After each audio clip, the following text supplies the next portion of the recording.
Bom dia, bem-vindos à Introdução à Economia, aula 21. Então, aula 21, estamos chegando já mais ou menos na reta final. Hoje a gente começa com a parte de economia internacional, balanço de pagamentos, taxas de câmbio e esse tipo de assunto. Isso vai durar essa aula e a próxima aula. Depois temos mais uma parte de macroeconomia aberta, daí desenvolvimento, em que vamos ver pobreza, desigualdade, e uma parte sobre economia brasileira. E aí acabamos a disciplina, né? Já estamos em abril, a disciplina acaba final de abril, começo de março. Aí tem a segunda prova, e antes disso temos controles de leitura 2 e 3. O controle 2 será nessa quarta-feira, conforme eu tinha anunciado. Então, vai ser nessa quarta-feira, vai ser o mesmo esquema do controle 1. Qualquer dúvida que vocês tiverem sobre logística de como fazer o controle, qual plataforma, qual horário, e esse tipo de detalhe, se informar com a monitora, ela que vai estar organizando tudo isso. E o conteúdo do controle vai ser economia internacional.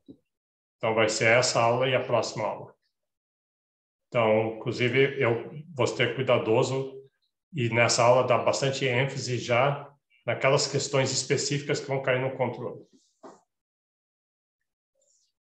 A gente vai ver balanço de pagamentos, câmbio, paridade de poder de compra, essas coisas todas podem estar no controle. O controle é múltipla escolha, então, infelizmente, é o jeito que dá para fazer com controle online, mas mesmo assim é bom ficar atento nessa aula, ler no Monkey as partes sobre economia internacional relativas. Você veja as coisas que estão na aula hoje e vocês vão ver que tem um correspondente lá, exceto uma coisa, o balanço de pagamentos, a gente vai ver, é tipo contabilidade nacional, está sistematizando as transações de um país com outros países. Então, é algo que o Banco Central faz, e aí cada país tem as suas regras. Então, do jeito que está no Monkey, é mais geral, mas a parte específica sobre como é o balanço de pagamentos brasileiro, aí tem um texto da professora... Eu vou me informar com a monitora exatamente onde está esse texto e pedir para ela mandar um controle para vocês. A única parte que é porque é a parte específica do Brasil. O Brasil tem o seu jeito de fazer balanço de pagamentos e pode ter alguns detalhes específicos. Vamos ver as aulas e daí eu reforço isso que eu estou falando quando a gente chegar nos slides.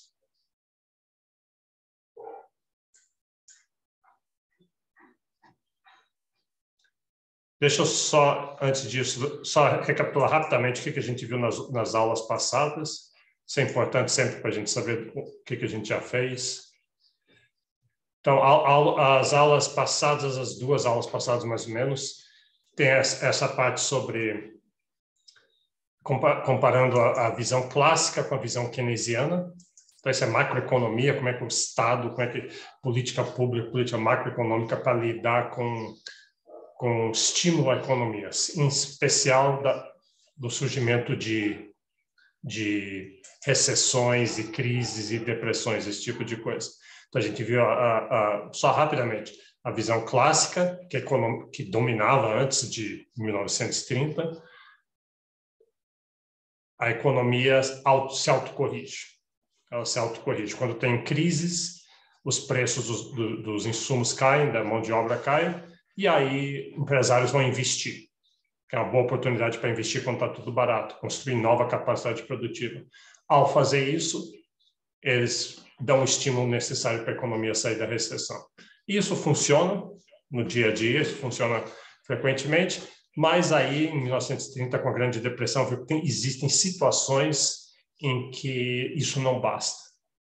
E aí a visão keynesiana, que o Keynes escreveu o livro dele inspirado na Grande Depressão, que às vezes precisa de um estímulo governamental. O que falha no mecanismo clássico é que os espíritos animais dos investidores não estão lá, e apesar das oportunidades de investimento, mão de obra barata, insumos baratos, capital barato, não tem ninguém investindo por causa das incertezas. E aí a economia fica presa na recessão, e a solução para isso seria o governo investir. E aí a outra coisa que a gente viu relacionada com isso é a ideia do multiplicador. Quando o governo investe, quando o governo cria demanda, quando o governo injeta poder de compra na economia, crédito, isso vai ter um efeito multiplicador, né? Para cada R$1 milhão injetado, isso gera um poder de compra de quanto? De 2 milhões, 3 milhões, 4 milhões, dependendo Para funcionar a política keynesiana, é preciso que esse multiplicador seja relativamente alto. Se ele for baixo, o governo vai estar gerando essa demanda agregada, que sempre tem um custo, pode gerar inflação depois, e não vai valer a pena porque não está tendo impacto. E aí você perguntou, mas o multiplicador é grande ou pequeno? A gente devia saber, mas existe muita controvérsia, diferentes jeitos de medir isso. E aí, a última coisa que a gente viu na aula passada foi a curva de Phillips, aquela relação inversa entre desemprego e inflação, e lá a gente viu uns gráficos que, de fato, essa relação existiu, especialmente no pós-Segunda Guerra até a década de 70, mas a partir dali a relação não parece explicar muito bem o que aconteceu. Às vezes tinha situações, especialmente na década de 70 e 80, de estagnação, de inflação alta e desemprego ao mesmo tempo. Então, a curva de Phillips é uma coisa intuitiva, mas nem sempre explica a realidade. Bom, chegamos aqui, módulo 2, unidade 6, que é a economia internacional. A gente, lá no começo da disciplina, já falou um pouquinho de economia internacional quando a gente falou sobre lei das vantagens comparativas. Aquela ideia, desde o começo do século XIX, com Davi Ricardo, mesmo Adam Smith, e outros, percebendo que se um país se especializar naquilo que ele faz melhor, que ele tem vantagens comparativas, que ele tem menor custo de oportunidade de produzir, e todo o país fizer isso, e depois eles trocarem entre si, todos os países podem consumir mais do que se eles simplesmente cada um produzir só para si. E a mágica por trás disso é justamente a ideia de que, ao se especializar, cada país está se especializando naquilo que ele tem menor custo de oportunidade, produzindo da maneira mais eficiente. Então, em nível global, todos fazendo isso e trocando, aí a produção total do mundo vai estar sendo feita da maneira mais eficiente possível. Logo, tem mais produção, logo, todo mundo pode consumir mais.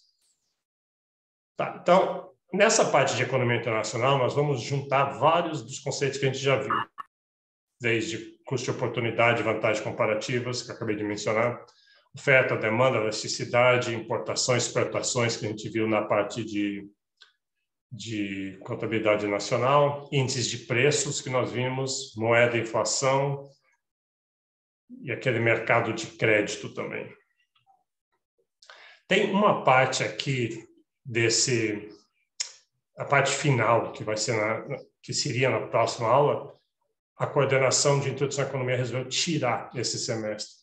Era uma parte, eu até vou mostrar os gráficos para vocês, são os gráficos compostos de 3 gráficos interligados, e realmente era um nível muito alto para a introdução à economia. Era mais para uma disciplina mais para frente, uma disciplina de macroeconomia 1, alguma coisa assim.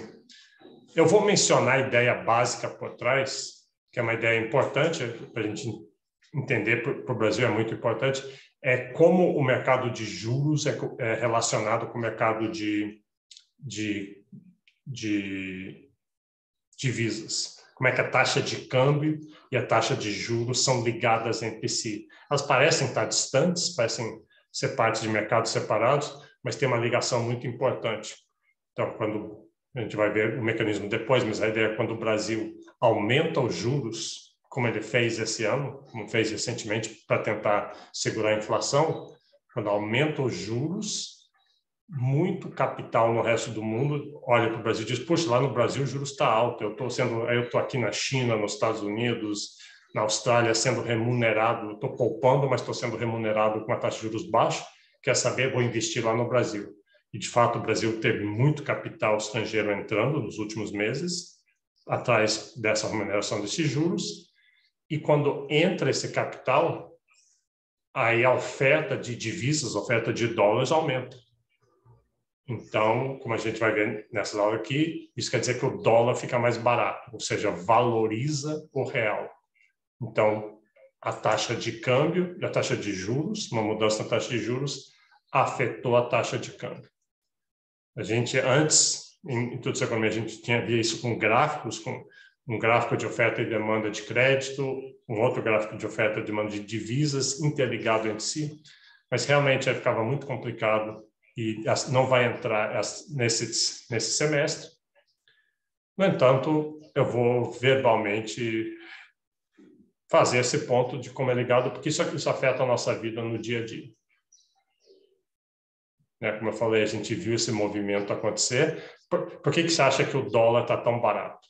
Você vê, o dólar, uns poucos meses atrás, estava 5,70 caros, pagava R$5,70 por $1.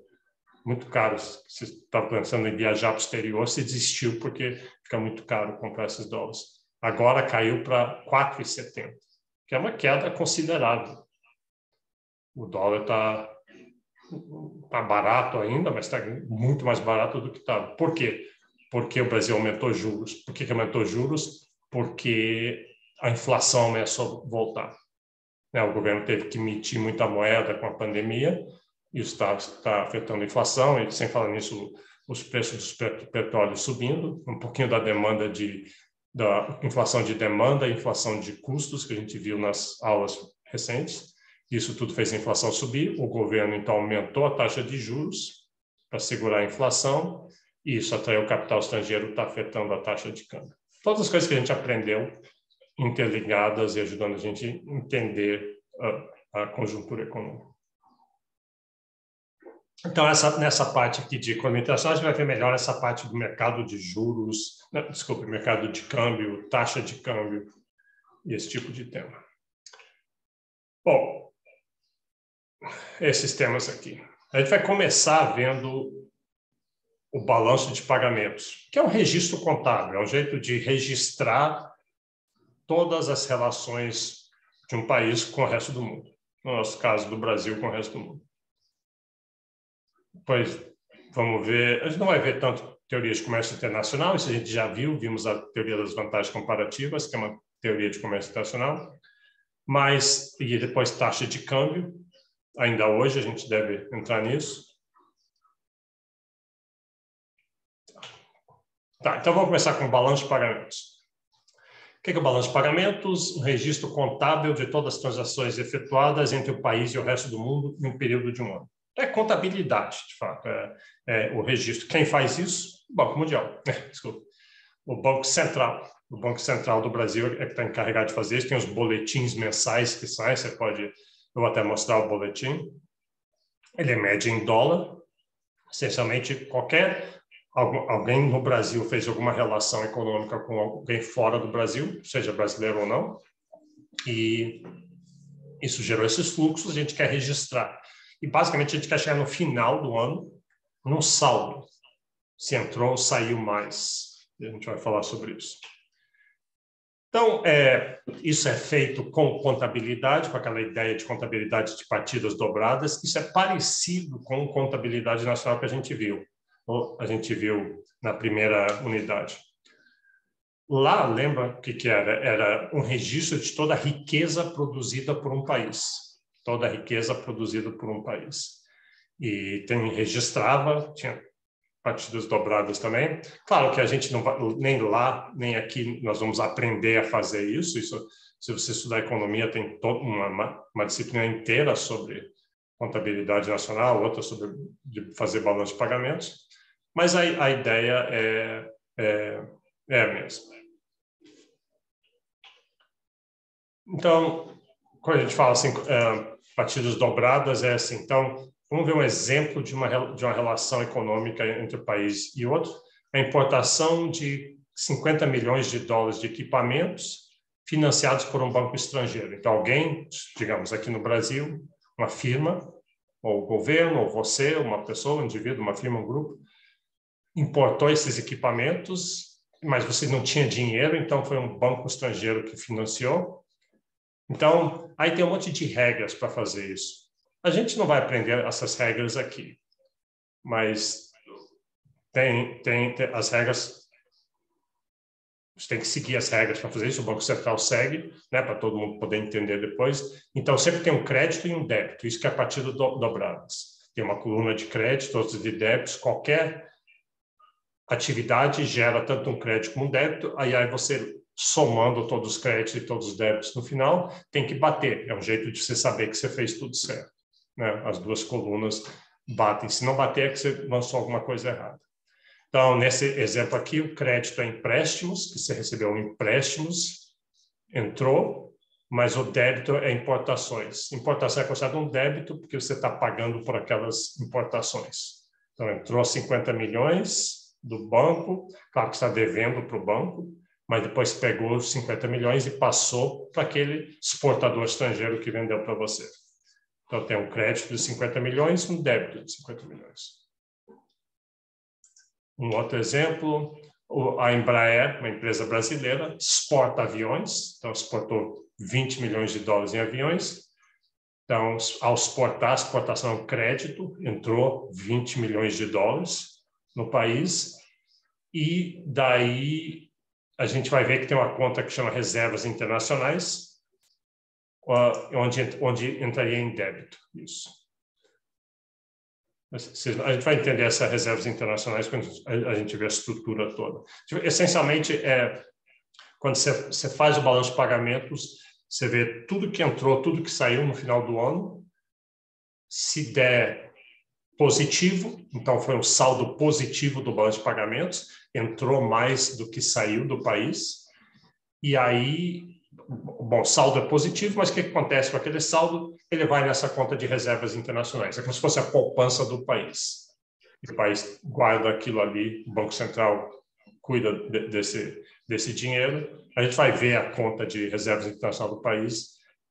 Da mesma forma, se no final do ano, contando todas as atividades do Brasil com o resto do mundo, se sair mais dinheiro do que entrar, tem um débito, como se fosse negativo, e daí como é que paga aquele débito? Se está negativo, é porque está devendo para pessoas fora do país. Vem dessa conta de reservas internacionais. Aí vai de reservas, sai de reservas internacionais e gera o débito. Então, o débito acaba sendo zero, mas porque saiu das reservas internacionais. É como se fosse para uma pessoa as suas poupanças. Então, você gastou durante o ano e recebeu durante o ano. No final do ano, o que sobrou, você põe na sua poupança. Se no final do ano você está devendo, você vai tirar da sua poupança para pagar aquilo ali. Então, a sua dívida, no final, tá zerada. Ou aumentou suas reservas, ou diminuiu as reservas. Então, vamos lá. Então, o balanço de pagamentos mostra o total líquido dos lançamentos em cada conta. Quando positivo, houve entrada líquida de divisas. Líquida quer dizer, entrou e saiu, mas no final das contas, líquido, no final das contas, entrou mais do que saiu. Quando negativo é porque saiu mais do que entrou. Então, no final das contas, os débitos mais os créditos vão ter que dar zero, porque lembra que aquilo que sobrou no final ou entra ou sai das reservas internacionais. Então, no final, a gente sempre fala assim, o balanço de pagamentos em 2021 teve um saldo positivo, teve um saldo negativo. Mas, na verdade, o saldo é zero, porque aquele positivo ou negativo que sobrou, faltou ali, vai sair de reservas internacionais, então Então, o crédito mais débitos, no final das contas, é igual a zero. Ok, vamos ver a estrutura do balanço de pagamentos. Essa parte você tem meio que decorar, porque a gente só vai ver a estrutura muito básica. Isso aqui, na realidade, é cheio de detalhezinhos. Tem gente que se especializa nisso. Pessoal, especialmente pessoal de contabilidade, de economia internacional. Mas a gente tem que saber a estrutura básica. Então, eu vou mostrar aqui, depois eu vou mostrar esse organograma aqui. Mas vamos pensar, então. Balanço de pagamentos é o nome de todo o esquema todo. A gente quer, o Banco Central faz o balanço de pagamento para a gente saber todo o registro das relações do país com o resto do mundo. Ele tem, essencialmente, eu vou falar assim, 4 contas que a gente chama, 4 contas. Mas, na verdade, 2 que são as essenciais. São as grandes, não é que essenciais, todas são essenciais, mas as grandes. Transações correntes e a conta de capital. E essas outras 2 aqui? Bom, uma é o resultado, é simplesmente o valor final. Se é um superávit e um déficit. É só um número.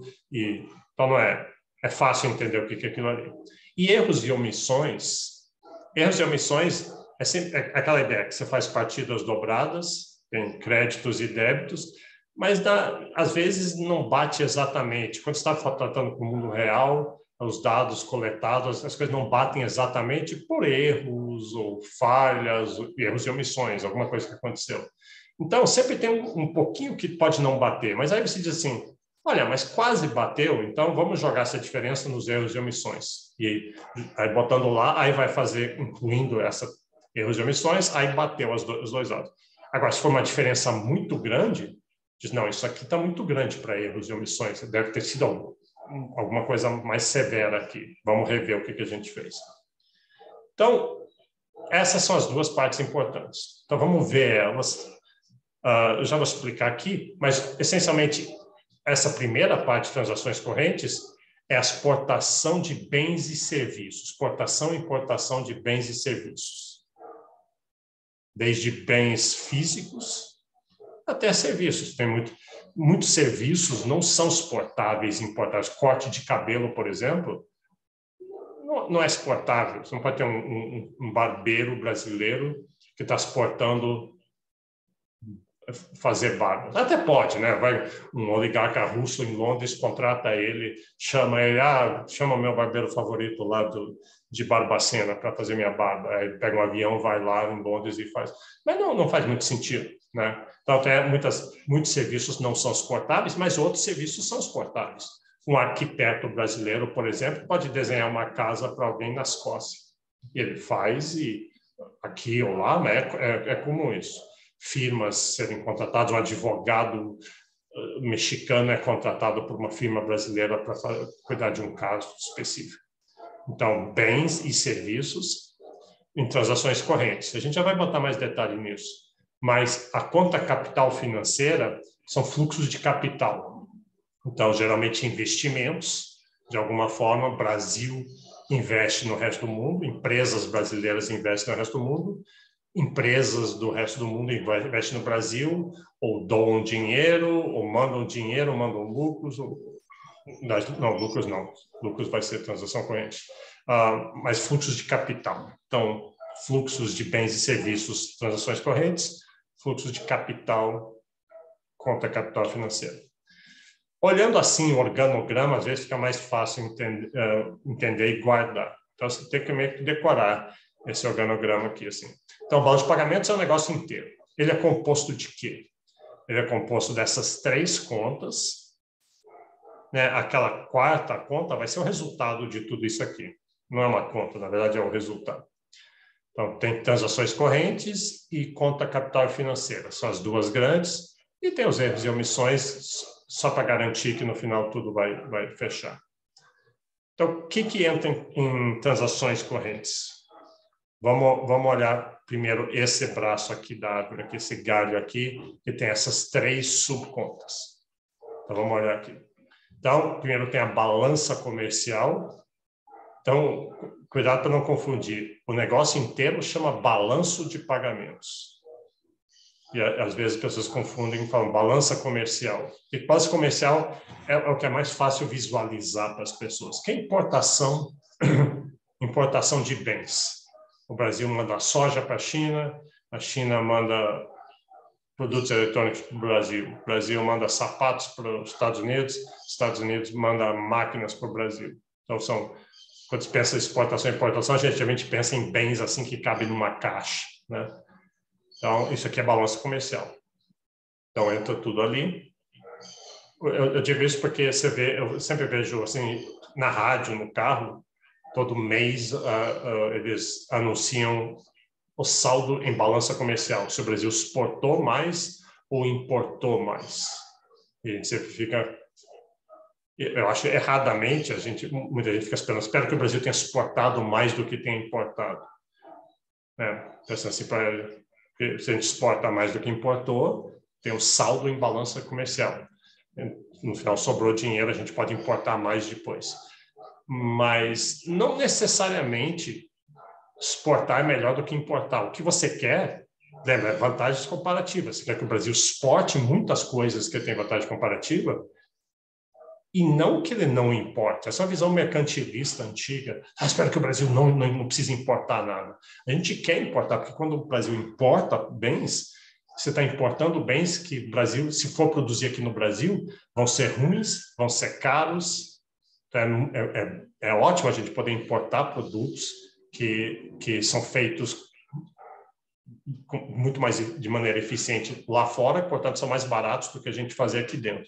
Então, o que você quer é que tenha uma rica pauta de exportações, permitindo uma rica pauta de importações, e mais ou menos balanceados um com o outro. Não precisa ser balanceados, que você pode financiar isso com fluxos de capital também, mas mais ou menos, no longo prazo, mais ou menos balanceados. No entanto, um país em desenvolvimento, talvez seja uma boa estratégia um país em desenvolvimento importar mais do que exporta durante um tempo. Porque se você está importando máquinas, equipamento, energia que está permitindo você aumentar sua capacidade produtiva, aumentar sua produtividade, aumentar sua capacidade de, nos próximos anos, exportar mais ainda, então uma visão mais dinâmica do que um ano só, é ótimo você importar bastante e está aumentando sua capacidade produtiva. Você vai conseguir aumentar ela mais do que se você tentar aumentar ela com só coisas feitas dentro do país. Isso é polêmico, depende um pouco da sua visão de política interferente do governo, mas é mais ou menos lógico isso. Bom, o que é a balança de serviços e rendas? Serviços e rendas envolve, nesse ato de importar e exportar produtos, bom, você precisa de transportar bens, tem viagens internacionais entram aqui como serviços, seguros, royalties, licenças, aluguel de equipamento, serviços empresariais, tudo isso entra aqui na balança de serviços. São os serviços que está pagando armazenamento, mas é um serviço. E tem todos os nossos fatores de produção, que são juros, lucros, salários que são pagos para pessoas em outros países, tudo isso entra aqui. Como se fossem serviços, né? Então, são bens, balança comercial, serviços. E aí tem o que chama de transferências unilaterais, que são remessas e doações sem contrapartida. Então, alguém no Brasil está doando dinheiro para o esforço de guerra na Ucrânia. Nós diz aqui eu vou dar, os brasileiros vão mandar 10 milhões de dólares para a Ucrânia e a gente não quer nada em volta, não quer nada em contrapartida, para ajudar vocês com a guerra ou para um esforço humanitário numa crise internacional, ou simplesmente alguém ou alguém de fora doando para o Brasil. Então, transferências unilaterais não é tão importante, porque não tem tantas doações no grande bojo de tudo que acontece no Brasil, das relações comerciais do Brasil com o resto do mundo. Doações, geralmente, é uma parte bem pequena, tanto entrando para o Brasil como saindo. Mas tem essa cota aí específica para isso. Vamos voltar aqui para a árvore, então a gente já viu essas três. Balança comercial são as exportações e importações. Balança de serviços entra aqui no balança de serviços e remuneração dos fatores de produção, juros, lucros, dividendos, salários de não residentes. Então, o Brasil está pagando para pessoas lá fora ou firmas lá fora estão pagando para brasileiros aqui dentro. E as transferências unilaterais são doações sem contrapartida. Tá, vamos ver a conta de capital financeira agora. Conta capital financeira. Então, primeiro, conta capital, que chama a conta capital e a conta financeira. A conta capital é relativamente pequena também. Suponha que você diz assim, você desiste do Brasil, diz, vou pegar minhas coisas e vou para Miami, que nem muitos brasileiros fizeram.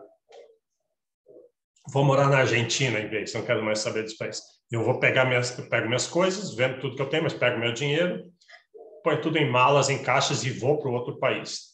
Então, você está tirando essa riqueza do Brasil, isso entra nessa conta capital. Ou um venezuelano estão saindo da Inglaterra e vêm para o Brasil e eles trazem o dinheiro deles, as coisas deles, isso entra. Então, a conta capital relativamente pequena, né? Isso, de novo, no frigir dos ovos de tudo que está, todo o comércio internacional brasileiro durante um ano, do comércio de um país com outro, é muito pequeno. Já a conta financeira, não, isso aqui é muito importante.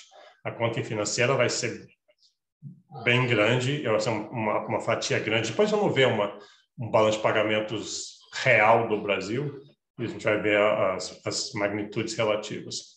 Mas ele envolve o quê? Então, esses dois primeiros aqui são os mais importantes, investimento direto e investimento indireto. O indireto a gente às vezes chama em carteira. Então, investimento direto é se uma firma de fora, uma firma chinesa, vem para o Brasil e faz uma fábrica, por exemplo.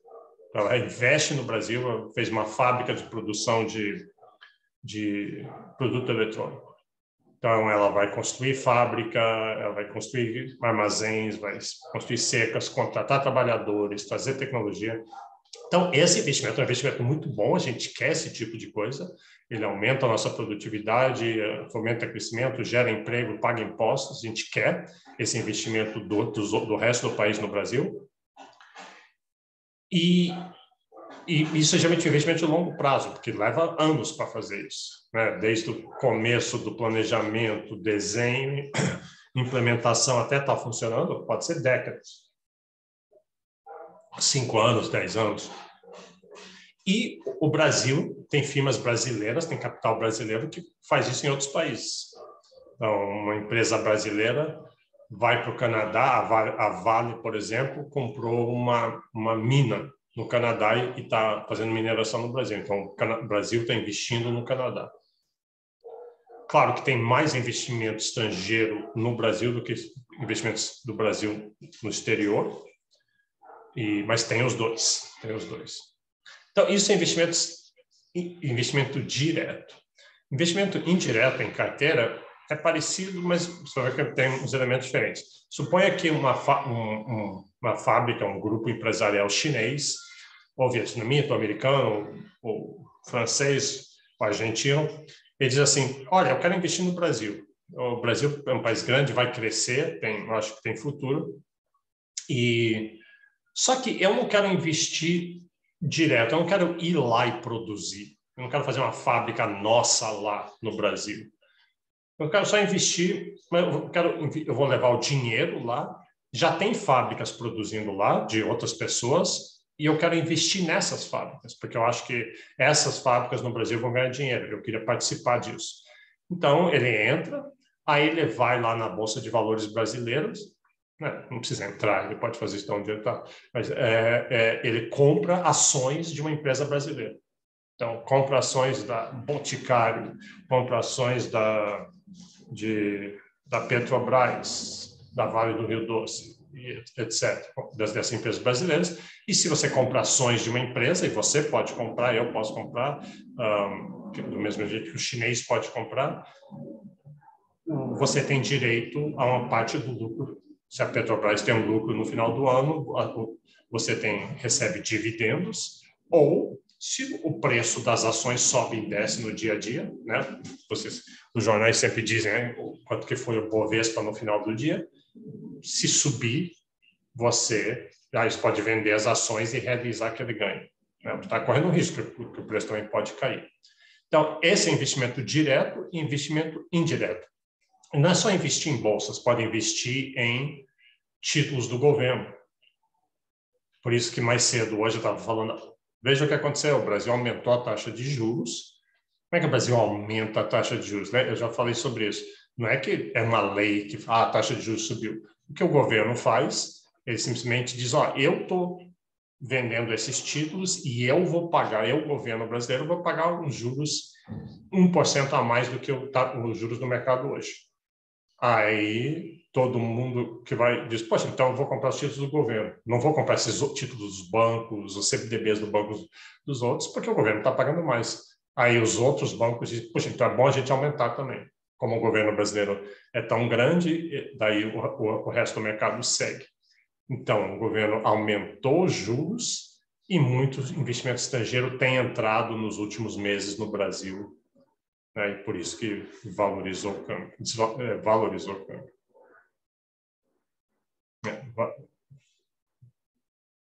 Desvalorizou o dólar. Bom, aí você pode perguntar assim, mas espera aí, então, você vai ouvir pessoas falando assim, investimento direto é bom, porque ele vem, está comprometido com o país. Se alguém vai construir uma fábrica, alguém vai, sabe, ele vai pagar impostos, vai ter que seguir as leis, vai ter que empregar brasileiros, gerar empregos, esse tipo de coisa. Mas investimento em carteira é ruim. Você vai ouvir as pessoas falar, eu vou negar isso daqui a pouco. É ruim porque esse capital entra no Brasil quando o Brasil está indo bem, daí dá uma crise aqui na semana seguinte ele sai, e então seria ruim de curto prazo. Inclusive, vai ver gente falando assim, a gente deve barrar esse capital de entrar. Esse capital só vem aqui roubar as riquezas do país. Você ouve falar esse tipo de coisa, e eu acho errado botar nesse sentido. Você quer sim que o mercado brasileiro tenha liquidez, que comprem ações de empresas brasileiras e títulos do governo brasileiro. E como é que você lida com esse fato de ele ser de curto prazo, de entrar e sair? Sabe, se outro país aumenta os juros, sim, o capital pode querer sair do Brasil e ir para lá. Você lida com isso de várias formas. Primeiro, você tem que... A economia tem que ser tranquila, não tem incertezas. Então, você tem uma estabilidade. Isso ajuda o capital a ser estável também. Mas, fora isso, tem impostos. Tem imposto de operações financeiras, que o capital, quando sai do país, daí ele paga imposto. Então, você não vai querer botar isso muito alto, mas é um instrumento que o governo tem de tentar controlar isso aí. Bom, então esses são os dois importantes, investimento direto e investimento em carteira. Derivativos é uma outra parte, ninguém realmente entende o que são derivativos, eu também não entendo, não vou nem tentar explicar, mas é uma conta separada, desses instrumentos financeiros que ficam inventando cada vez. E daí tem outros investimentos importantes, por exemplo, o Banco Mundial empresta dinheiro para o Brasil, o FMI, créditos comerciais, tem alguns outros tipos de investimento. Pensa assim, tem alguma característica que não é um mero investimento estrangeiro entrando no país, pensa assim em organismos internacionais, talvez. Mas o mais importante mesmo é investimento direto, investimento em carteira. Bom, vamos ver o esquema aqui. Então, tem transações correntes, que a gente já viu, e a conta capital financeira. A conta capital, só o que imigrantes entrando ou saindo do país trazem consigo, e a conta financeira muito importante, que tem os investimentos diretos e os investimentos indiretos ou investimentos em carteira. Tá. E aí, finalmente, erros e omissões. Erros e omissões simplesmente é um mecanismo ali de ter certeza que os lançamentos foram todos feitos de maneira correta. Então, não é tão importante. e, no final de tudo, vai ser o resultado do balanço de pagamentos. É mais ou menos isso que a gente está procurando. Então, a gente vai ser a soma das transações correntes com a conta capital e financeira e erros e omissões. Soma essas três partes, né, o saldo dessas três coisas vai dar o saldo do balanço de pagamentos. Se for negativo, esse número, a gente já vai ver um exemplo, é um déficit. Então, saiu mais divisas do que entrou naquele ano. Tem uma pergunta aqui, Maria Fernanda perguntando por que o Brasil não tem muitas refinarias de petróleo? Esse fato se relaciona com a vantagem comparativa de o Brasil ter um menor custo e oportunidade de importar?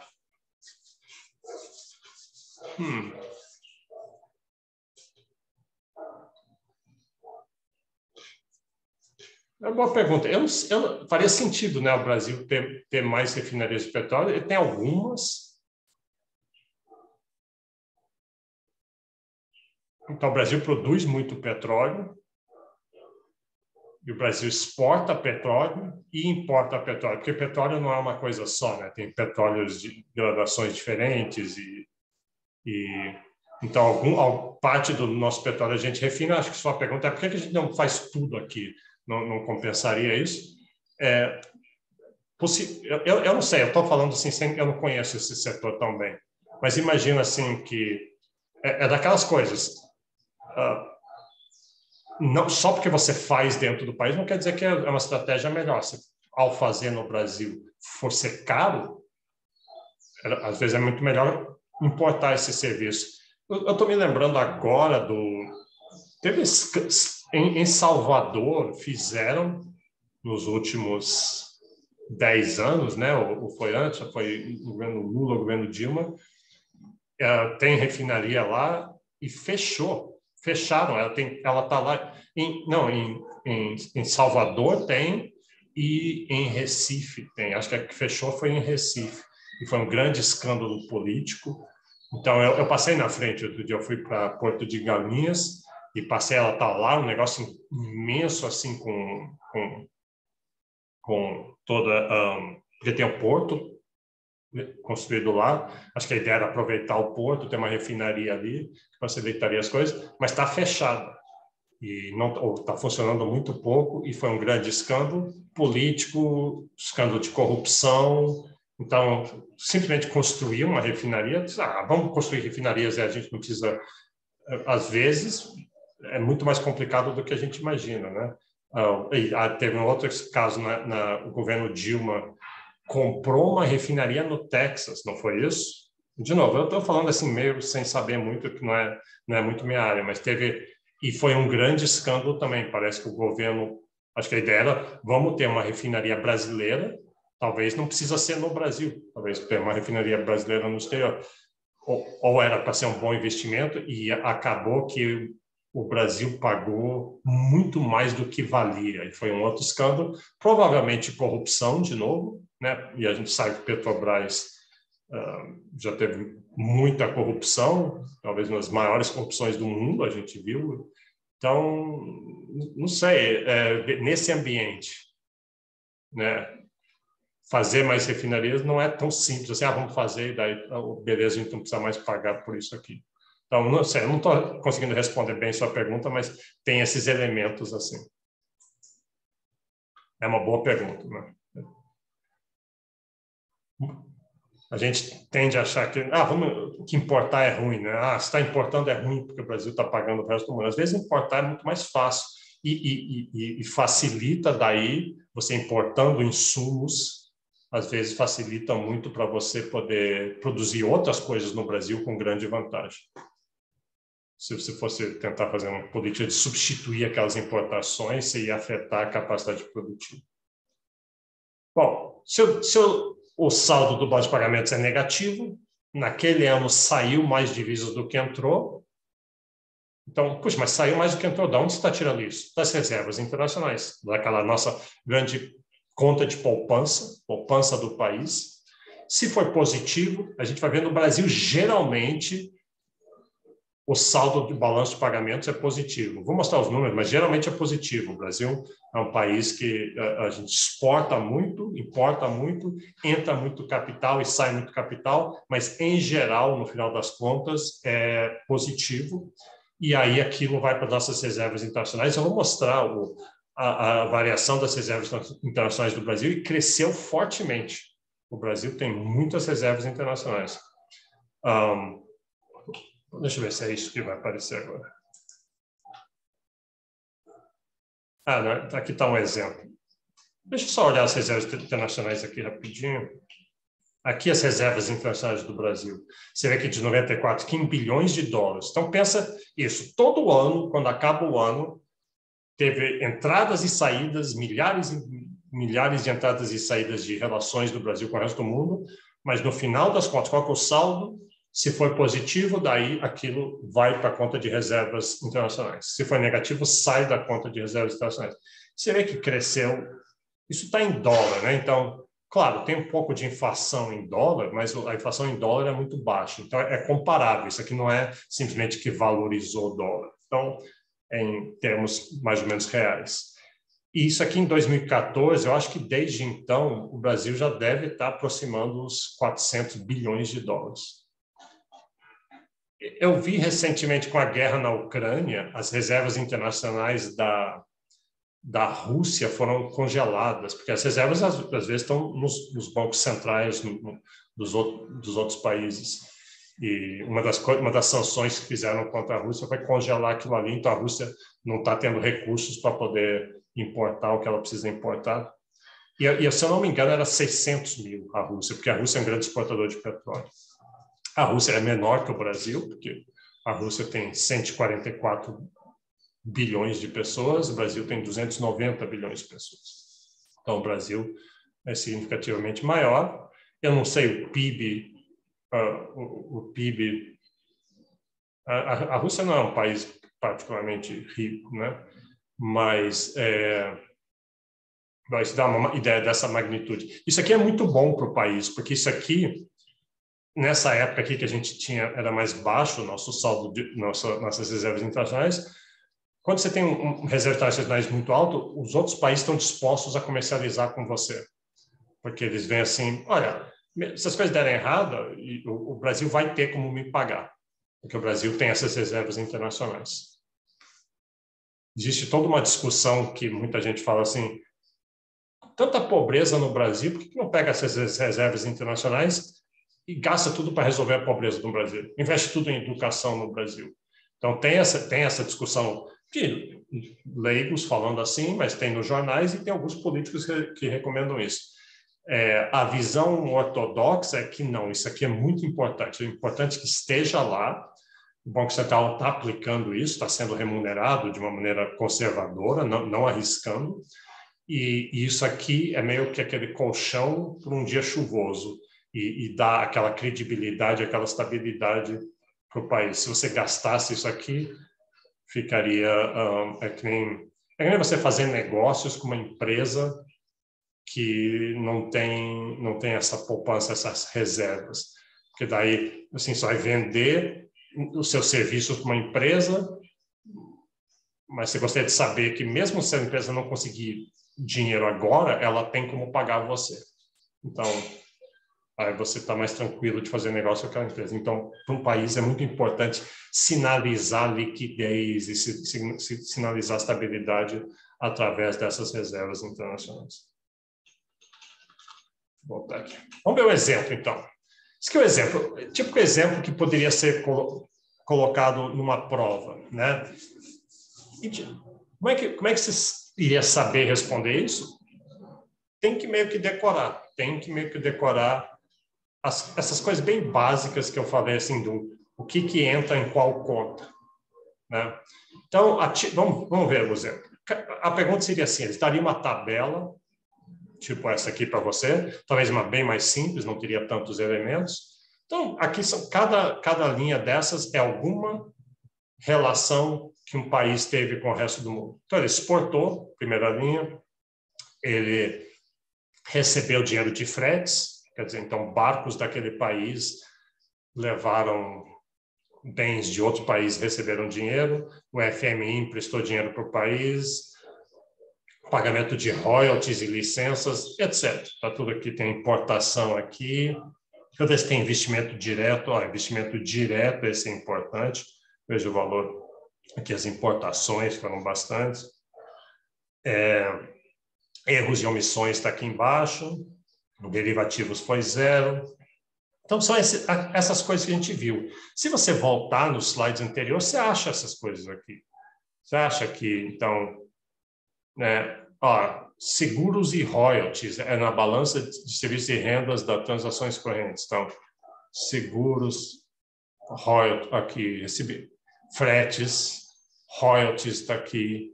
Então, todas essas coisas estão lá. Às vezes você não vai realmente decorar, mas você saberia onde olhar isso. Vamos ver qual é a pergunta. Pergunta, vamos calcular o saldo de balanço de pagamentos. Com base nisso aqui. Vamos fazer o saldo de balanço desse país hipotético aqui. Então, para fazer isso, a gente sabe, vamos ter que achar o saldo de transações correntes, o saldo da conta capital financeira, erros e omissões está aqui na última linha, soma esses 3 saldos, e aí é o saldo do balanço de pagamentos. Então, vamos fazer isso. Então, transações correntes. Aí você fala assim, poxa, mas como é que eu vou saber como é que é mesmo transações correntes? O que entra? Bom, volta aqui para o slide. Transações correntes é balança comercial, balança de serviços e rendas e transferências unilaterais. Então, vamos lá. Eu botei aqui balança comercial, balança de serviços e rendas, transferências unilaterais. Aqui só as abreviações. O que é balança comercial? Esse é o mais fácil de lembrar. Exportações menos importações. E é bem importante, né? É um pedaço grande. Então, vamos para a tabela. Cadê exportações? Exportações está aqui, 900. Exportações. Como é que eu não estou vendo exportações? Primeiro, 700. Então, 700 de exportações menos 900 de exportações, menos 200. Esse vai ser o balanço comercial. Esse aqui vai ser aqui. Então, já vamos botar ele ali. A segunda é balança de serviços e rendas. Vamos se lembrar o que é isso. Serviços e rendas tem 2 coisas. Transporte, viagens, seguros, royalties, aluguel, qualquer coisa assim. E juro, lucro, salários. Tá. Então, vamos procurar aqui. Primeiro, royalties. Isso é assim, o Brasil recebeu fretes é positivo. Recebeu, não, aqui pagou, royalties é negativo. Então, 50 menos 40. Isso aqui não. Não. Lucros, sim. Remessas, 100. Então, menos 100. Não, mas desculpe, lucros é a outra parte aqui. Gastos de turistas. Isso é um serviço, entra lá. Então, se turistas do país foram para o exterior, gastaram. Eu não estou vendo turistas do resto do mundo no país, então, supostamente não teve. 30. Então, fretes, recebeu 50, royalties pagou 40 e gastos de turistas pagou 30. Então, 50 menos 40 mais 30. Bom, é mais 30, então, gastos de turistas estrangeiros no país. Estrangeiros vieram para o país, gastaram aqui, então é positivo 30. Então, deu esse pedaço aqui.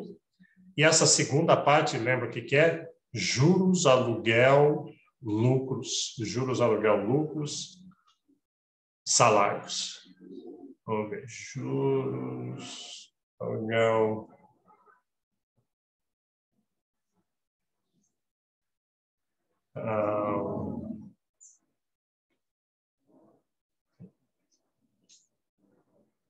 Aqui.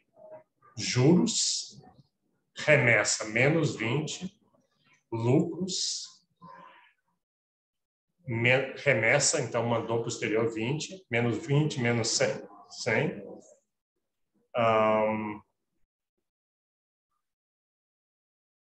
E dividendos. dividendos remunera o capital, recebimento 10. Então, menos 20, menos 100, mais 10. Menos 20, menos 100, mais 10. Soma isso tudo, deu menos 70. E transferências unilaterais, lembra, são aquelas remessas sem contrapartida, doações. Então, cadê aqui? Donativos do exterior. Recebimento, então entrou 10, positivo 10. E com isso a gente consegue calcular, só somar menos 200, menos 70, mais 10. Então, transações correntes, está um saldo de menos 260. Então, é um déficit. Mas tudo bem, vamos guardar isso. E depois a gente vai voltar aí. Segunda parte, calcule a conta capital e financeira. Isso aqui é mais, a gente lembra, a conta capital vamos voltar lá só para lembrar aqui, conta capital. Transferências de imigrantes. Então, isso aqui vai ser relativamente pequeno, mas aí tem aqueles investimento direto, investimento em carteira, derivativos e organismos internacionais. Então, vamos lá. Primeira parte ver se tem imigrantes entrando. Aqui, ó, transferência de patrimônio por imigrantes. E foi uma receita, quer dizer, entrou. Então, positivo 10 é a única coisa de imigrantes que tem aqui. Então, só esse. Então, já tem 10 aqui. Já temos a conta capital, que a gente vê ela relativamente pequena, mas conta financeira é grande. Então, vamos lá. Opa. A gente quer investimento direto. Primeiro, está aqui, ó, investimento direto, 120, entrou no país. Investimento indireto, aquela compra de ações, está aqui, 30. Então, entrou 120, entrou 30. Derivativos, 0. Então, ótimo. Organismos internacionais, o Brasil recebeu um empréstimo do FMI, 75, mas ele pagou de volta dívidas, talvez, para o FMI. Então, remessa, menos 15. Esse aqui é a amortização da dívida, não é os juros da dívida, que isso entrou antes como remuneração de fatores. Então, está aqui. Juntando todos aqueles que eu falei, 120 menos 30, os derivativos são zeros, FMI 75 e a amortização de dívida externa 15. Soma isso aqui, dá 150. Então, aí a conta capital mais a conta financeira, 160. Então, ótimo. Aqui já temos menos 260 em transações correntes, mais 160 capital financeira. A gente precisa de erros e omissões, que está aqui embaixo, positivo 60. Até grande, né? Então, juntamos aqui transações correntes, conta capital financeira, erros e omissões. O saldo final foi menos 40 bilhões, foi um déficit. Esse ano teve mais dinheiro saindo do país do que entrando no país. Aí, puxa, mas então, como é que vai pagar? Então, como é que a gente pagou, né? Se saiu 40 milhões a mais, esse dinheiro veio das reservas internacionais. As reservas internacionais nesse ano caíram por 40 bilhões. Em outros anos, aquele dinheiro entrou, agora caiu. Então, no final, na verdade, o saldo é zero no final. Quando você pega aqueles 40 bilhões e põe, no final é zero. Mas a gente sempre fala assim, o saldo foi negativo. Vamos ver aqui exemplos verdadeiros. Eu devia ter pego o mais recente. É fácil pegar o mais recente, é só ir põe no Google assim, saldo do Banco de Pagamentos Brasil, põe Banco Central para pegar logo o boletim oficial deles. E tem uma tabela parecida com essa. Então, aqui está em 2 slides, porque não coube, mas tudo que a gente viu aqui, transações correntes, está aqui, exportação e importação. E serviços e rendas estão aqui, serviços, rendas e as transferências unilaterais. Então, estão todas aqui. E veja só, o Brasil exportando. Geralmente, o Brasil exportando, sempre, né? O Brasil sempre exporta mais do que importa. 73 milhões de dólares e importou 48. Então, o Brasil exporta mais, porque o Brasil vende muito soja e produtos agrícolas, produtos minerais, alguns produtos industrializados. A gente exporta muito, a gente importa produtos industrializados, mas essa é só essa parte aqui. Tem todos os serviços e rendas, quase tudo negativo. Quer dizer, o Brasil está mais comprando esses serviços do exterior, mais enviando aluguéis e lucros do que recebendo. Mas, no final das contas, bom, vamos ver. Capital financeiro, isso aqui é importante.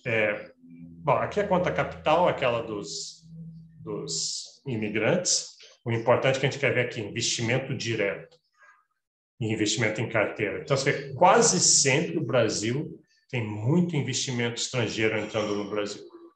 Olha aqui, nesse ano entrou investimento direto, 67 bilhões.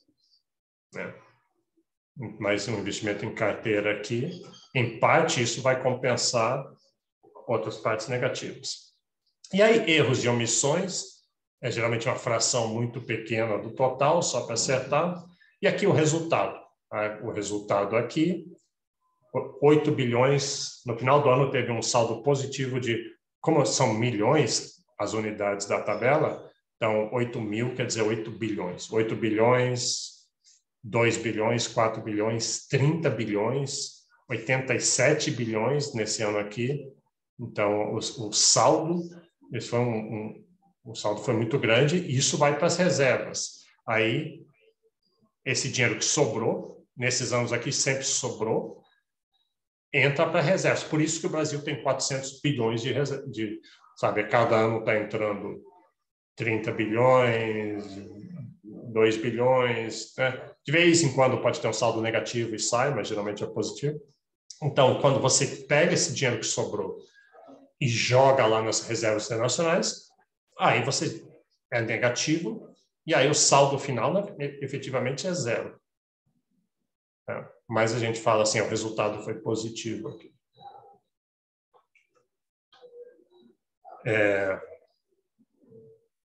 Aqui só para mostrar a diferença que pode ter em 2 anos. Aqui, a tabela é velha, 2012 e 2013, mas tudo bem. Você vê mensalmente, você vê, tem meses que o saldo é mais negativo, é que tem uma sazonalidade. Quando certa hora do ano o Brasil exporta muita soja, tem horas que no final do ano importa muitas coisas. Então, você vê, tem bastante sazonalidade, mas no final o valor está aqui. E veja a diferença de 2013 para 2012. Aqui o saldo acumulado foi 15 bilhões e aqui negativo 1 bilhão. Então, tem variação de um ano para o outro. Isso é normal. Esse é o típico boletim, está disponível na internet.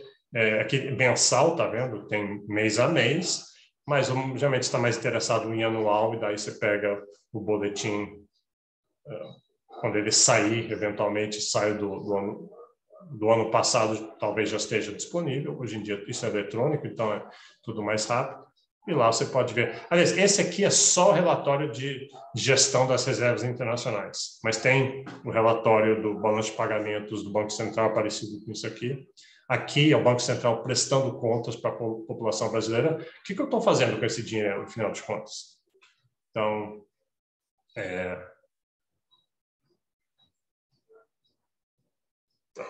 aqui. Então, aí está as reservas internacionais, que nem eu mostrei. Vamos fazer o exercício, vamos ver. Aqui está 2014, vamos ver o que aconteceu, vamos ver quanto que está hoje. Só para mostrar como é que você poderia. Vamos tentar ir lá no Google e ver. Eu não planejei isso antes, então talvez não vou encontrar logo de cara, mas deve ser fácil. Vamos ver assim, ó. Balanço de pagamentos Brasil, não sei se já saiu 21, aí dá no site do Banco Central, estatísticas do setor externo, então soa como se fosse isso. Vamos abrir. Está aqui, o que a gente vê? Aqui, transações correntes. Não, transações correntes. Peraí, deixa eu... tem várias coisas. Então, transações correntes está aqui. Tem que ver exatamente o que eles estão mostrando, em dólares ou em porcentagem dos PIB. Então, transações correntes foi negativo no ano passado. Assim, aqui está de janeiro 20 a janeiro 22, foi negativo. Aquela primeira conta de transações correntes, que é exportação e importação, a balança comercial e depois a balança de serviços. Mas isso não quer dizer que o saldo final do balanço de pagamentos é negativo, que a conta capital pode cobrir isso aqui. Aqui estão os elementos que foram negativos. Você vê que viagens, que é tipicamente muito negativo para o Brasil, não foi, porque no meio da pandemia poucos brasileiros viajaram para o exterior. Mas aluguel de equipamentos, juros, o Brasil pagando, e remessa de lucros, são firmas internacionais que vêm para o Brasil e têm lucro aqui no Brasil, têm o direito de mandar de volta para o exterior. Entra muito dinheiro, mas também sai dinheiro. E aqui, investimento direto, isso aqui é aquele bem importante que eu falei. De novo, o vermelho é essa eixo aqui, é porcentagem do PIB. Então, janeiro 22, 3 meses atrás, né? Então, 3% do PIB brasileiro é investimento direto estrangeiro. Isso é bom, porque está capital estrangeiro entrando no Brasil para fundar fábricas, fazer fazendas, construir, gerar empregos, pagar impostos. E aqui, investimentos diretos no exterior, investimentos do Brasil no exterior, às vezes positivo ou negativo. Investimento em carteira, é aquele investimento na Bolsa de Valores brasileiras, em títulos brasileiros. Você vê que em 2020 foi negativo, mas em 2021 positivo. Isso aqui depende muito das expectativas. Se tiver com problemas políticos, instabilidade, esse dinheiro sai. Se tiver tudo bem, ele entra. Então, pandemia, né? Houve essa incerteza toda, saiu muito dinheiro do Brasil. E provavelmente o que está acontecendo aqui, a pandemia já estava, ainda tinha pandemia, mas já estava muito da incerteza, as vacinas já estavam rolando, então muito desse dinheiro voltou. O dinheiro que saiu aqui voltou. Essa é a minha análise, é meu chute aqui, eu não sei. Mas eu quero mostrar o saldo. Vamos ver, cadê o saldo final? Estatística do setor externo, nota para empresa. O balanço de pagamento, ele vai só falar aqui a balança comercial, conta de serviços, renda primária. No final aqui ele deve falar. Aqui. As reservas internacionais somaram 358, então não está 400 bilhões, não. Houve uma redução de 2020 para 2021, saiu 3 bilhões, né? É pouco, é menos do que 1%. O resultado decorreu principalmente das variações por preço e paridade que contribuíram para reduzir o estoque. Tá. E aqui tem as estimativas para o próximo ano. A estimativa deles é que em 2022 haverá ingressos líquidos de 10 bilhões. Bom, o ponto aqui é só para mostrar que esses dados estão aí. Você pode procurar. E agora, a gente só teve assim, uma pequena aula sobre isso, mas esses elementos estão lá para entender. Então, para vocês que se ouvem no rádio, assim, se a gente olha assim, o balanço de pagamentos do Brasil foi deficitário, você fica preocupado, sempre foi deficitário esse ano. Aí você vai lembrar, não, balanço de pagamentos é só importação e exportação. Tem todo o resto ainda. Então, o certo é ver o balanço de pagamentos. Tá. Deixa eu voltar aqui.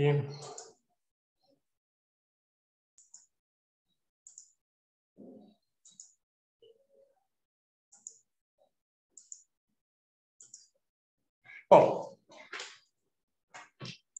com com isso a gente acabou essa primeira parte, que é balanço de pagamentos. Dê uma olhada nas aulas dos monitores e os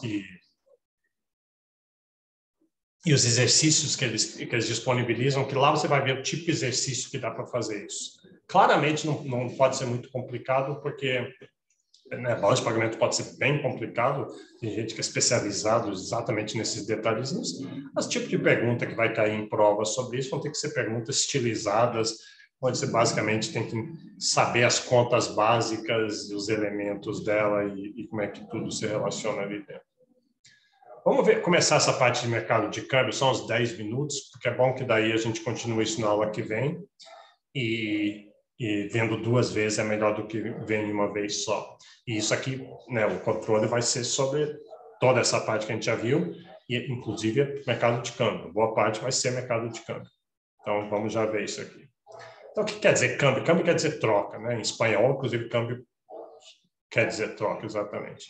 E troca de quê? De duas moedas.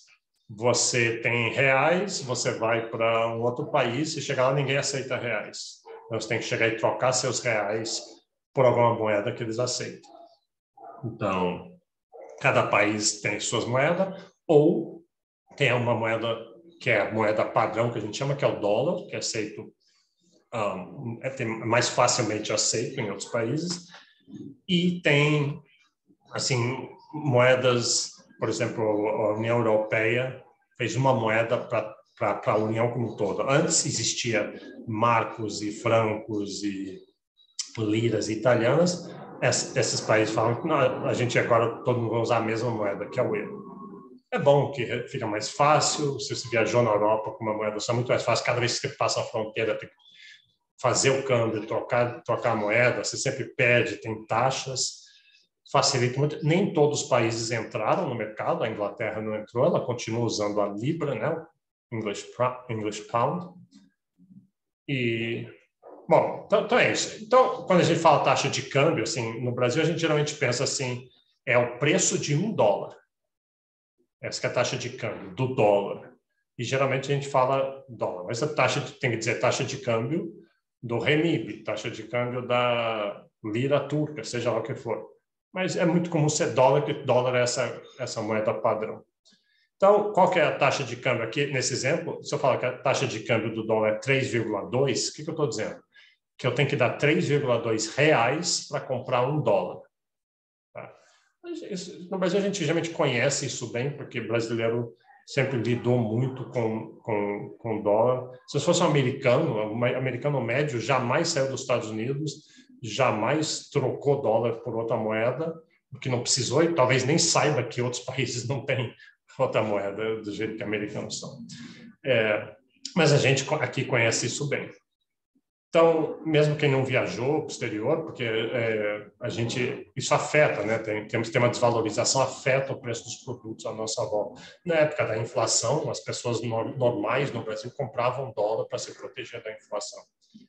Então, se essa taxa de câmbio, isso quer dizer, se eu vou comprar um produto que custa $10, às vezes, hoje em dia, você consegue comprar na internet, custa $10, mas quanto que eu vou pagar em reais?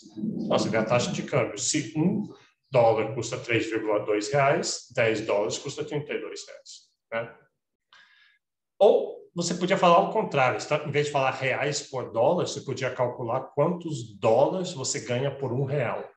E aqui você teria que pegar 1 divididos por 3,2. É só inverter o 3,2. 1 dividido por 3,2 é 31 centavos, né, com $1. Com R$1, você ganha 31 centavos de dólar. Mas o mais comum é sempre fazer reais por dólar. Então, quando você vai para os aeroportos ou para casas de câmbio, tem também tem essas listas assim. Tem o país, o nome da moeda, a sigla e o valor. Isso muda do dia a dia. Tem apps, tem um app muito bom, que ele atualiza de 5 em 5 minutos praticamente, e dá, porque esses preços estão variando. Isso é que nem verdura na feira, né? Essas várias moedas, e esse preço depende da oferta e demanda por ela. Se de repente todo mundo no mundo quer comprar reais brasileiros, o preço do real vai subir. Que nem se todo mundo quer comprar cebola, o preço da cebola vai subir, né? Parece que o preço da cenoura está caro, é que talvez a demanda não mudou muito, mas a oferta de cenoura caiu por alguma razão. Então, o preço subiu. De fato, o que aconteceu no Brasil nos últimos meses, mais ou menos, é que houve um aumento da demanda por reais. Ou a demanda e a oferta de reais oscilou de tal forma que o real está mais caro. Ou seja, com R$1 você antes você precisava de 5,7 reais para comprar um dólar, agora você só precisa de 4,7.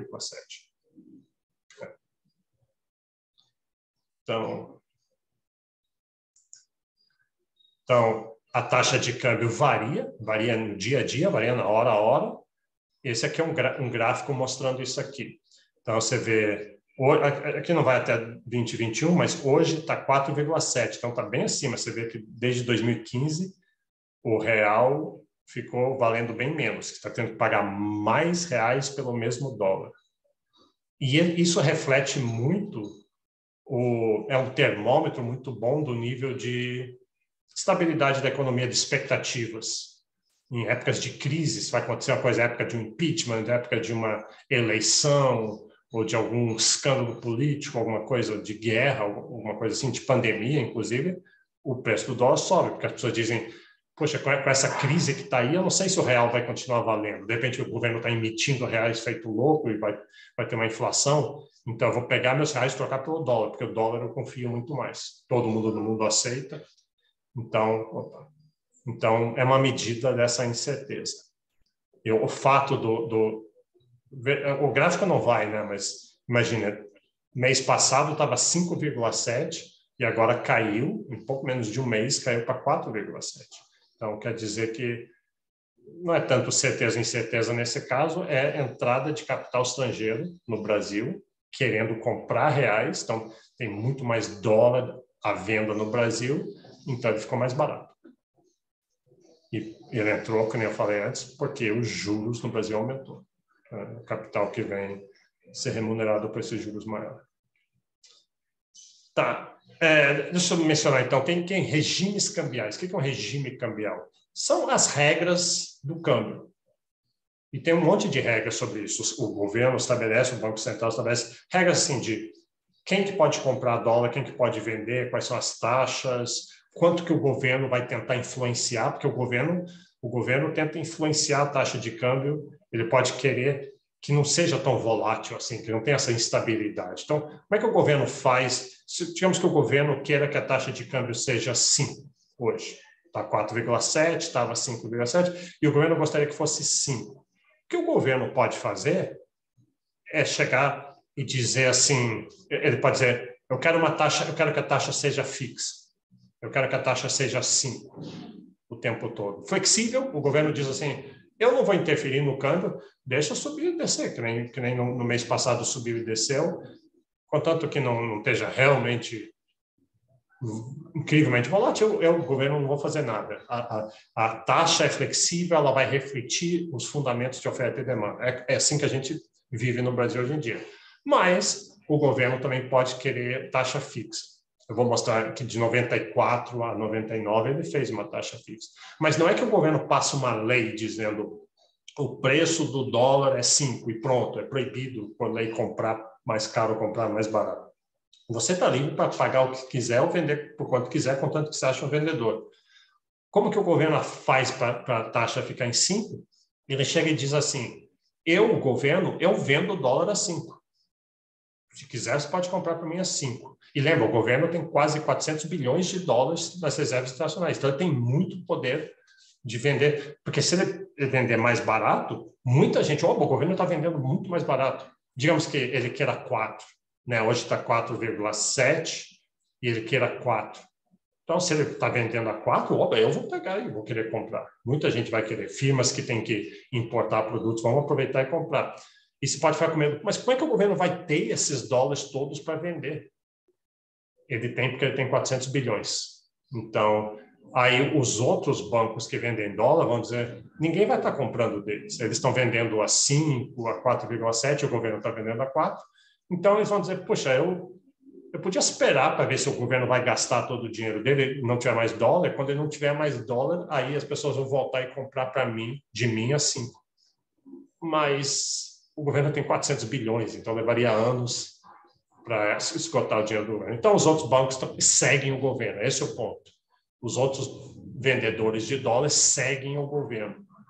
E com isso o governo poderia estabilizar a taxa no nível que ele queira. Em geral, não é bom fazer isso, porque, lembra, o preço está refletindo oferta e demanda, está refletindo escassez, está passando informações para a economia da demanda e oferta relativa dessas coisas. Mas o governo pode tentar, pelo menos, evitar grandes flutuações, interferir dessa forma. Tá. Então, só a última coisa hoje, você já podia imaginar que a gente ia fazer um gráfico de oferta e demanda, é o que a gente faz com tudo que a gente pega, taca numa oferta e demanda. Existe oferta e demanda de tudo. Então, câmbio, tem gente demandando câmbio, tem gente ofertando câmbio, vai ter um preço de equilíbrio, e vamos chamar esse preço, em vez de chamar ele de o preço do dólar, por que a gente não chama ele de taxa de câmbio? Taxa de câmbio é o preço do dólar, e vai ter uma quantidade de equilíbrio. Quem é que demanda câmbio? Quem é que demanda? São os demandadores, são aquelas pessoas que querem comprar. Então, importadores precisam... Eu não posso pagar com reais um negócio que eu importei. Uma firma que está importando uma máquina da França não pode pagar com reais, então ela vai comprar dólar, ela demanda dólar, ela compra dólar, e então ela gostaria que a taxa de câmbio fosse baixa. Se a taxa de câmbio for mais baixa, o preço do dólar for mais baixo, ela vai importar mais, negativamente que não.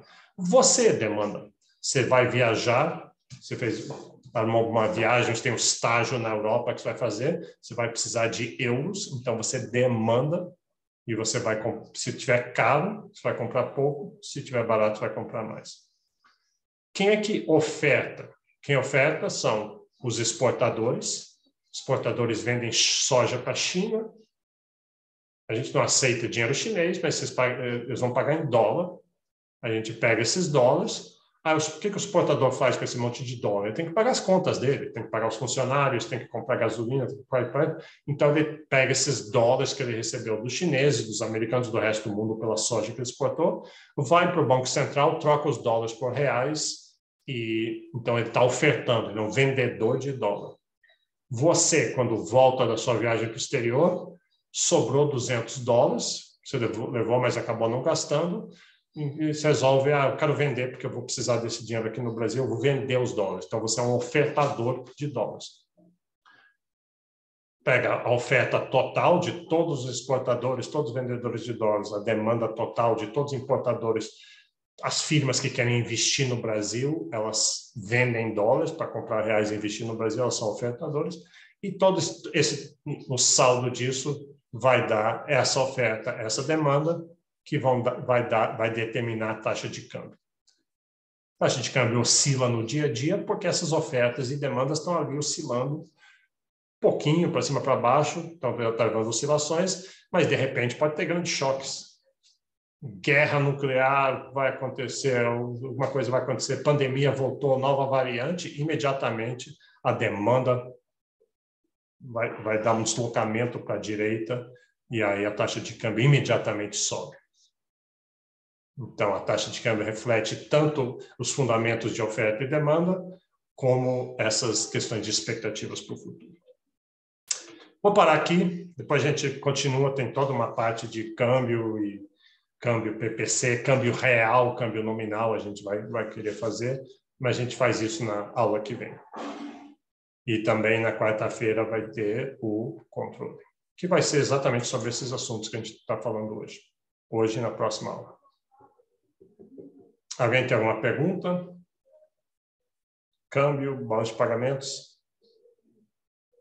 Então, tá bom. Então, vamos parar aqui até quarta-feira.